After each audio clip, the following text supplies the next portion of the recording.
गुरुमुखो,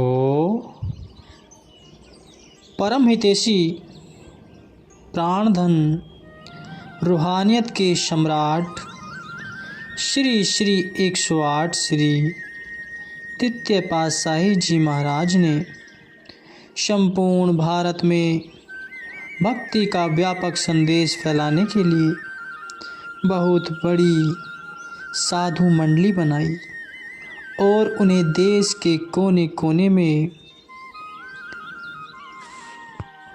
सत्संग आश्रम बनाकर नाम का प्रचार करने की श्री आज्ञा फरमाई।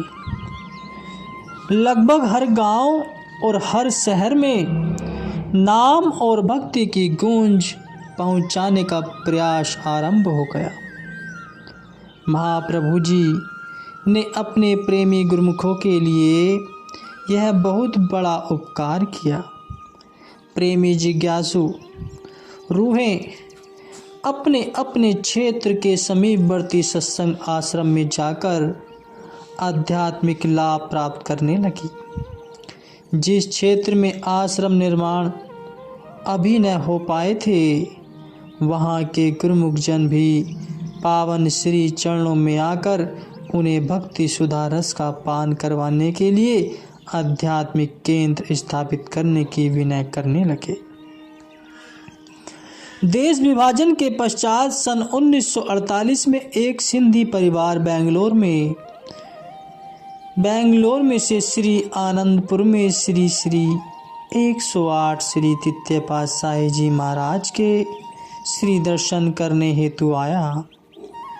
उन दिनों यातायात के साधन सुगम नहीं थे, अतः वे कई दिनों की यात्रा करने के पश्चात श्री आनंदपुर पहुँचे। जब वे श्री चरणों में उपस्थित हुए तो उन्होंने विनय की, प्रभु आप कृपा करके बेंगलोर में भी एक कुटिया बनवा दें ताकि हमें समीप ही कहीं सत्संग का लाभ प्राप्त हो सके। महापुरुषों की अनमोल वाणियों को श्रवण करने का सुअवसर मिल सके। श्री आनंदपुर में हमें बहुत दूर पड़ता है, फिर यहाँ से जाकर हमें संत महात्मजनों के दर्शन और सत्संग की आत्मिक खुराक भी नहीं मिलती। उनकी विनय पर ध्यान देते हुए श्री सतगुरुदेव जी महाराज जी ने मुस्कुराते हुए फरमाया कि हम वहाँ कुटिया ही नहीं, एक किला भक्ति का गढ़ बनाएंगे, जिससे एक दो रूहों को ही नहीं अपितु हजारों लाखों रूहों को आत्मिक लाभ प्राप्त होगा। श्री मौज को देखते हुए महात्मा भक्ति ध्यानानंद जी ने सन 1954 में कबनपेट में एक छोटी कुटिया बनवाई। उस समय कुछ एक परिवार ही श्री दरबार से जुड़े हुए थे। महापुरुषों की महिमा का प्रकाश शीघ्र ही सर्वत्र फैल जाता है। यहाँ भी कुछ ऐसा ही हुआ। श्री परमहंसों की महिमा को श्रवण कर कुछ एक अन्य परिवारों ने नाम की दीक्षा ली और वे सत्संग का लाभ उठाने के लिए आश्रम पर आने लगे। महापुरुषों की कृपा दृष्टि की प्रतीक्षा में यह स्थान आंखें बिछाए बाट जोहरने लगा। अनेक वर्ष व्यतीत हो गए। महात्मा जी ने इस स्थान को पावन करने के लिए श्री चरणों में विनय की तो श्री 108 श्री सतगुरुदेव महाराज जी श्री पंचम पातशाही जी ने शीघ्र ही इस पुकार पर ध्यान दिया। मौजों का सागर अपनी इलाही मौज में आया। दक्षिणी भारत की ओर प्रभु ने पग है बढ़ाया। भक्ति और नाम का यहाँ डंका खूब बजाया। किया भव से पार जो चल शरण में है आया। नयनाभिराम सकल गुणधाम महाप्रभु जी ने बेंगलोर में सर्वप्रथम सन 1974 में कृपा फरमाई और सत्संग आश्रम बहुत ही छोटा था। महात्मा परम विवेकानंद जी ने श्री चरण में विनय की कि श्री आनंदपुर दरबार की महिमा के अनुरूप यह आश्रम बहुत छोटा है। किसी अन्य बड़े स्थान पर नया आश्रम बनाया जाए जहाँ संगत के ठहरने की सुविधा भी हो सके। आश्रम छोटा होने के कारण आप किसी भक्ति जी के घर में ठहरे।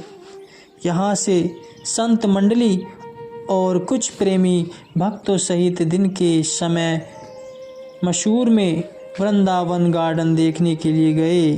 साथ में कावेरी नदी बहती है। रंग बिरंगे पुष्पों से सुसज्जित यह गार्डन बहुत ही आकर्षक लग रहा था। स्थान स्थान पर फव्वारे भी चल रहे थे और आगे चलकर एक स्थान पर एक झरना बह रहा था। भक्तों ने श्री चरणों में विनय की, प्रभु इस गार्डन को देखने का आनंद तो शाम के समय आता है, क्योंकि अभी ये सब फुव्वारे बंद हैं और लाइटें भी अभी नहीं जल रही हैं। झरने से बहते हुए पानी की फुव्वारें ठंडी शमीर के साथ मिलकर बहुत आनंददायक प्रतीत होती हैं। रंग बिरंगी लाइटों में चलते हुए फुव्वारों का दृश्य बहुत रोमांचक लगता है। श्री प्रभु जी ने मौज में आकर महात्मा सुखानंद जी को समीप बुलाकर फरमाया, महात्मा जी, यह सब बाहर के दृश्य जो आप देख रहे हैं ये सब अपने अंदर भी हैं। महात्मा जी ने सिर झुकाकर कहा, जी स्वामी जी, ये सब दृश्य अंदर भी विद्वान है। आपने पुनः श्री वचन फरमाए, कुदरत के ये बाह्य नज़ारे और करिश्मे देखकर जीव बुद्धि दंग रह जाते हैं, भ्रम में पड़ जाते हैं। अपने मन को इन बाह्य दृश्यों में नहीं भरमाना है, अपितु अपने अंतर मन में इनका अवलोकन करना है। कहते भी हैं कि आँख कान मुँह ढाँप के नाम निरंजन ले, भीतर के पट तब खुले जब बाहर के पटते। अपनी बाह्य इंद्रियां अर्थात आँख कान और मुंह को अंतर्मुखी कर प्रभु के नाम का सतत सुमिरन करने से अंदर के कपाट खुल जाते हैं और जीव को आत्म आनंद की अनुभूति होती है। आम संसारी जीव सांसारिक दृश्यों और साजो सामान को ही मनोरंजन का साधन समझते हैं। उनका मन कभी भी अंतर्मुखी होने की इच्छा नहीं रखता। यही कारण है कि वे अपने समय को यूं ही व्यर्थ खो देते हैं। महापुरुषों की दृष्टि में जो जीव उनकी सुसंगति में आ गए हैं, उन्हें बाह्य नज़ारों को देखकर केवल मनोरंजन ही नहीं करना, अपितु अपनी अंतरात्मा में झांककर उस दिव्य आनंद को प्राप्त करना है। उस दिव्य आनंद को पा लेने के पश्चात उसे ये सब नज़ारे तुच्छ लगने लगते हैं। बाह्य दृश्य तो अंतरात्मा की केवल परछाई मात्र है। अतः संसार में रहते हुए अंतर्मुखी बनकर जीव का आनंद लेना है। इस प्रकार भक्तों को अपनी रहस्यमय वाणी से सचेत करते हुए महाप्रभु जी मशहूर से वापस बेंगलोर पधारे। बेंगलोर निवासी भक्त मदन लाल जी अपने कार्य व्यवहार में इतने व्यस्त थे कि उन्हें एक मिनट भी सत्संग सुनने का अवकाश न मिला। उनका बेंगलोर में एक होटल और थिएटर था। उनकी भक्तनी श्री आनंदपुर दरबार से जुड़ी हुई थी और वह भक्त जी से कहती कि एक बार श्री आनंदपुर में चलकर देखो, सत्संग सुनो तो विदित होगा कि मानव जन्म का क्या मूल्य है और इसकी क्या वास्तविकता है। इसे केवल सांसारिक धंधों में ही व्यतीत करना बुद्धिमानी नहीं है। वह श्री गुरु महाराज जी के दिव्य दर्शन और सेवा सत्संग का महत्व सुनाती और श्री आनंदपुर की महामहिमा को सुनते सुनते भक्त जी की अंतरात्मा में आत्म जागृति उत्पन्न हुई और भक्तनी के बार बार आग्रह करने पर वे श्री आनंदपुर पहुंच गए। बैसाखी का पर्व था। उस समय श्री सद्गुरुदेव महाराज जी पंचम पातशाही जी दिव्य सत्संग हॉल में सुंदर सिंहासन पर विराजमान थे। संगतों की कतारें लगी हुई थी। जैसे ही भक्त जी की मत्था टेकने की बारी आई तो आपने मुस्कुराते हुए पूछा, भक्त जी आ गए हो अपने घर? कहाँ हो, कैसे हो? आपके दिव्य मुखमंडल और नूरानी तेजोमयी छवि के दर्शन मात्र से भक्त जी का कायाकल्प हो गया। उन्होंने विनय की, प्रभु आज मुझे अनुभव हो गया है कि स्वयं परमात्मा ही इस सुंदर स्वरूप में श्री आनंदपुर में प्रकट हुए हैं। मेरे रोम रोम में एक अलौकिक आनंद की ज्योति जगमगा रही है। अब आप मुझे नाम दीक्षा दीजिए और बेंगलोर में मेरे ग्रह को अपने पावन श्री चरणों से कृतार्थ कीजिए। श्री वचन हुए, आपके ग्रह को कृतार्थ करने के लिए हम अवश्य आएंगे और आपको भी सेवा में पूर्णतया समर्पित होना पड़ेगा। बेंगलोर में आपके ग्रह से सत्संग का कार्य आरंभ होकर पुनः वहाँ आश्रम स्थापित किया जाएगा। श्री सद्गुरुदाता दयाल जी ने भक्त जी की विनय पर सन 1976 में उनके घर कृपा फरमाई और भक्त जी ने अपने इष्ट देव को सम्मुख पाकर और अपने हृदय की तीव्र भावना को पूर्ण हुआ जान महाप्रभु जी का भव्य स्वागत किया। और श्री गुरु महाराज जी जो वचन और श्री आज्ञा फरमाते हैं, भक्त जी पूर्ण निष्ठा व श्रद्धा से उसे पूर्ण करने में लगे शामिल हो जाते हैं। बेंगलोर में रहने वाले प्रेमी गुरुमुखों को आपके शुभ आगमन की खुशखबरी दी जा चुकी थी। रात्रि तक सभी प्रेमी जन भक्त जी के आवास पर एकत्र हो गए और आपने उसकी कुशलात पूछते हुए पावन श्री वचन फरमाए कि जिस तरह सुगंधी के बिना लकड़ी को चंदन कहलाने का अधिकार नहीं है, इसी प्रकार प्रभु भक्ति के बिना मनुष्य मनुष्य कहलाने का पात्र नहीं है, क्योंकि मनुष्य को केवल प्रभु भक्ति के हेतु ही संसार में भेजा गया है। प्रभु भक्ति की चाहना ही जीव को मानव जन्म में ले आई, वरना मानव देह प्राप्त करने का अन्य कोई प्रयोजन नहीं था। जीव आकाश के शिखर से गिरकर रसातल में आया, यानी सतलोक से उतरकर दुखपूर्ण संसार में आया। यह कभी मत समझना कि जगत के कार्य व्यवहार के लिए यहाँ आना हुआ है। यहाँ तो जीव अपनी आत्मा को परमात्मा से मिलाने और उनसे प्रेम भक्त का उपहार प्राप्त करने के लिए आया है। विचार करो कि मनुष्य जिस देह को पाकर आया, क्या उसको पाने के लिए तत्पर है या संसार में आकर भ्रमित हो गया है।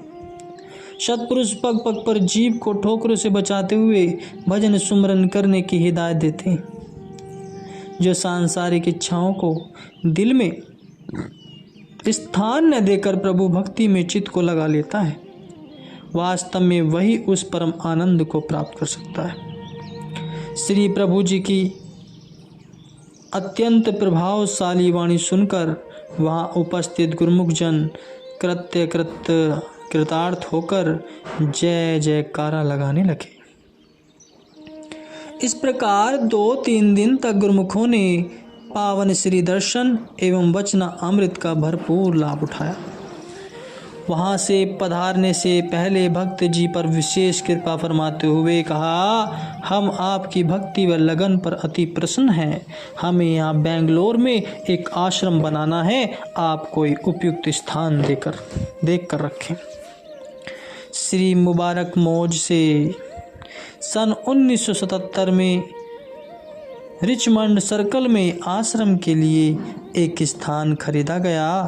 आपने यहाँ बाई शीतल दर्शनानंद जी और बाई शीतल ध्यानानंद जी को इस आनंद की आश्रम की देखरेख करने की सेवा सौंपी। कुछ समय पश्चात बाई जी ने श्री चरणों में विनय की, प्रभु यहाँ के लोगों को न तो गुरु भक्ति का ज्ञान है और न ही कोई रुचि है। इनकी रुचि और ध्यान ज़्यादातर कर्मकांडों की ओर है। तो आपने फरमाया, आप चिंता न करें, बहुत शीघ्र ही एक दिन ऐसा आएगा कि यहाँ संगत संभाले नहीं संभलेगी। यहाँ आकर लोगों को भक्ति व रूहानियत की वह दात मिलेगी जिसे पाने के लिए देवी देवता भी तरस रहे। आत्मा को वह सुकून मिलेगा, वह शांति मिलेगी जो माया के समानों में हरगिज नहीं मिल सकती। हर प्रकार के गम व दुख कष्टों से मुक्ति मिलेगी। इस भक्ति की सच्ची दात को पाने के लिए भक्ति की अभिलाषा रूहें स्वतः ही यहाँ खिंची चली आएंगी और सत्पुरुषों की चरण शरण ग्रहण कर अपने मानुष जन्म के उद्देश्य को पाने में सफल होंगे। महापुरुषों के अथक परिश्रम से उनके अपने ये पावन वचन बहुत शीघ्र ही फलीभूत हुए।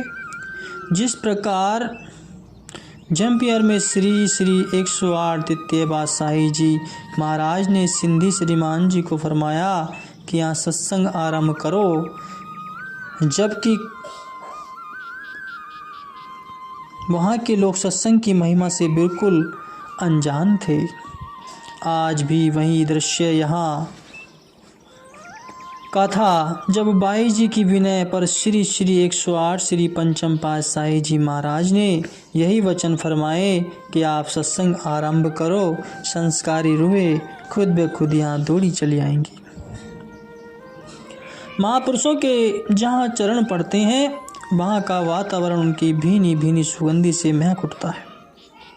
जिस प्रकार मलियागिरी के पर्वत पर चंदन के वृक्ष की सुगंध से अन्य वृक्ष स्वतः ही सुगंधित हो जाते हैं, इसी प्रकार संत महापुरुष की प्रेमा भक्ति की महक से वह सारा क्षेत्र सुगंधित हो उठता है जहाँ उनकी मौजूदगी होती है।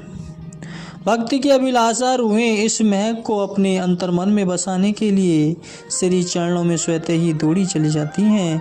जिसने भी महाप्रभु जी के दे दिव्यमान मुखमंडल की ओर निहारा, उसे फिर दुनिया के नज़ारों की ओर देखने की चाहत न रही। यहाँ भी कुछ ऐसा ही देखने को मिला।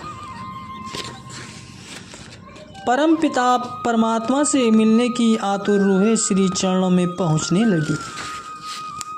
महाप्रभु जी भी उन्हें भक्ति का सही पथ दर्शाकर भव से पार होने के साधन बतलाने लगे। संत दादू दयाल जी अपनी वाणी में वर्णन करते हैं कि साधु जन संसार में शीतल चंदन बांस दादू के केते ऊधरे जे आए उन पास। अर्थात महापुरुष संसार में चंदन के समान शीतल और भक्ति की अनोखी सुगंध प्रदान करने वाले होते हैं। जो जीव उनके चरणों में आ जाते हैं, उनके संपर्क में आ जाते हैं, सत्पुरुष उन्हें संसार सागर से उबार देते हैं। आपके असीम निश्चल प्रेम की छत्र छाया पाकर प्रेमियों को जो आत्मिक सुख मिलता है, उसका वर्णन बुद्धि द्वारा नहीं हो सकता। प्रेमी जन श्री सद्गुरुदेव महाराज जी की एक झलक के दीवाने थे। इसके लिए वे अपने तन बदन की सुध भी खो बैठे। ऐसा ही एक वृत्तांत इसका प्रमाण है। बेंगलोर में रहने वाली एक गुरुमुख भक्तनी को जैसे ही सूचना मिली कि श्री गुरु महाराज जी बेंगलोर आश्रम में कृपा फरमा रहे हैं, तो उसने झट से सब काम काज छोड़कर श्री चरणों में पहुंचने का कार्यक्रम बनाया। नहाने हेतु उसने पानी का पतीला गर्म करने के लिए गैस पर रखा। उसके 7-8 साल के बेटे को भी श्री गुरु महाराज जी के आगमन की सूचना मिली। उसने सोचा कि क्यों न माँ से पहले मैं नहा लूँ, ताकि माँ मुझे छोड़कर न चली जाए। उसने जैसे ही पानी का गर्म पतीला उठाया, पतीला कुछ भारी होने के कारण हाथ से छूट गया और खौलता हुआ पानी उसके बदन पर गिर गया, जिससे उसकी त्वचा जल गई और वह घबरा कर रोने लगा। वह भक्तनी झटपट उसे लेकर डॉक्टर के पास चली गई। डॉक्टर उसकी हालत देखकर कहने लगा, बच्चे को इतनी गंभीर हालत में यहाँ लाई हो, बच्चे का ध्यान रखना चाहिए। अब लापरवाही बिल्कुल न करना। इसकी त्वचा काफ़ी जल चुकी है। इसकी प्रतिदिन पट्टी करवाना और इसे झुकने बिल्कुल न देना। इसे स्वस्थ होने से कम 2 मास का समय तो लग ही जाएगा। वह असमंजस में पड़ गई और सोचने लगी कि श्री गुरु महाराज जी बहुत समय के पश्चात कुछ एक दिनों के लिए ही यहाँ पधारे हैं। उनके दिव्य मनोहर श्री दर्शन किए बिना तो आत्मा को चैन नहीं मिलेगा। उसने मन ही मन उनका पावन ध्यान कर अपने हृदय में धारण किया और श्री चरणों में प्रार्थना की।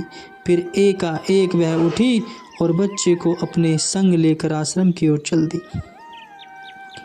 श्री प्रभु जी वहाँ कुछ सेवा कार्य करवा रहे थे। उसने श्री दर्शन किए और बच्चे को एक तरफ बिठाकर सेवा में जुट गए। सब सेवक श्री आज्ञा से बगीचे की सफाई करने लगे। आप सारे आश्रम का चक्कर लगा रहे थे, आपकी दृष्टि कोने में बैठे हुए उस बालक पर पड़ी। आपने उसे आवाज़ लगाकर फरमाया कि तुम यहाँ बैठकर क्या कर रहे हो? चलो तुम भी बगीचे में चलकर घास उखाड़ने की सेवा करो। श्री आज्ञा पाकर बच्चा उठकर खड़ा हो गया और बगीचे में लगी घास को छुक छुक कर उखाड़ने लगा। जैसे उसकी माता की दृष्टि उसके ऊपर पड़ी तो वह यह देखकर डर गई कि डॉक्टर ने झुकने के लिए बिल्कुल मना किया था, परंतु यह तो झुककर घास निकाल रहा है।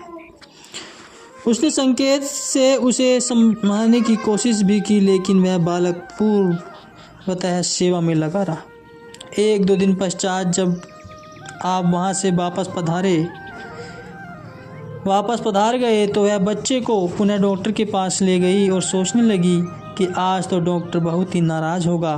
किंतु यह क्या, जब डॉक्टर ने पट्टी हटाई तो वह देखकर हैरान रह गया कि जो घाव 2 महीने तक ठीक नहीं होने थे वे मात्र 1 ही दिन में भर चुके थे और त्वचा बिल्कुल साफ हो चुकी थी। सत्य तो यह है कि श्री आज्ञा सेवा और श्री दर्शन में वह शक्ति है जो जीव को शारीरिक और मानसिक तौर से पूर्णतया सुकुशल कर देती है। सत्पुरुष तो सेवा का बहाना करके जीव के कर्म बंधनों का लेखा जोखा ही काट देते हैं। उसके कष्ट क्लेशों को हर कर सच्चा सुख प्रदान कर देते हैं। भक्त ने की अटूट आस्था से उसे दर्शनों से कृतार्थ किया और उसके बेटे की भी सारी पीड़ा हर कर उसे स्वस्थ कर दिया। ऐसे दयालु कृपालु होते हैं महापुरुष गुरुमुख। संत दयाबाई जी कहती हैं, साध संग छिन एक को पुन न बरियो जाए, रति उपजे हरि नाम सु सब ही पाप बिलाए। कि महापुरुषों की संगति और समीपता की एक घड़ी का पुण्य भक्तों को अवश्य मिलता है। जो सच्चे मन से गुरुओं की सेवा करता है, उनकी आज्ञा पर चलता है, उनका कल्याण निश्चित है गुरुमुखों।